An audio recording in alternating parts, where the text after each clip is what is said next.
আজকে আপনারা মনোনয়ন ফরম উত্তোলন করতে আসছেন, কার পক্ষে আসছেন এবং এর ফরম উত্তোলনের পরের বার্তাটা কি আসলে? বিসমিল্লাহির রহমানির রহিম।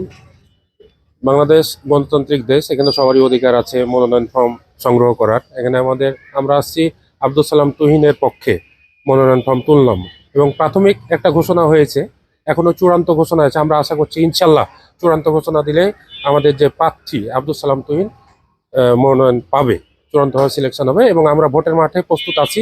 আমরা ইনশাল্লাহ আমাদের সংগঠন এখনো সবাই মিলে একত্রে আছি। আমরা ইনশাল্লাহ ভোটের জন্য প্রস্তুত আছি। দল আমাকে চূড়ান্ত সিদ্ধান্ত দিলে আমরা ইনশাল্লাহ ভোট করব।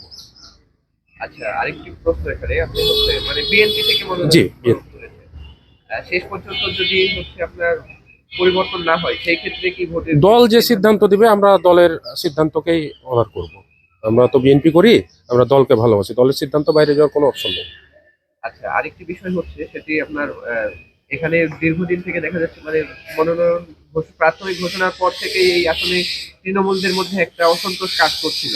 তো সেই জায়গা থেকে আপনি যার পক্ষে মনোনয়ন ফরম আজকে তুলতে এসেছেন, তার মানে উইটা কতটুকু মানে? আপনারা যেহেতু সাংবাদিক, আপনারা বিভিন্ন জায়গায় আপনাদের সোর্সও কাজ করে, আপনারা মাঠে থাকেন, আপনারা দেখতে পারবেন যিনাকে প্রাথমিকভাবে সিলেকশন করেছে সাবেক এমপি আলহাজ আমিনুল ইসলাম, তার মাঠে কোনো গ্রহণযোগ্যতা নাই। সে কখনো কোনো আন্দোলন সংগ্রামে ছিল না। এখানে আমরা আন্দোলন সংগ্রাম করেছি। আমি নিজেও অনেক মামলার আসামি, আমি জেল কাটিয়েছি। আমার ডানে বামে সবাই, প্রতিটা ফুটেজ আছে। এই 3 থানাতে আমরা আন্দোলনের সাথে আমরা মাঠে ছিলাম।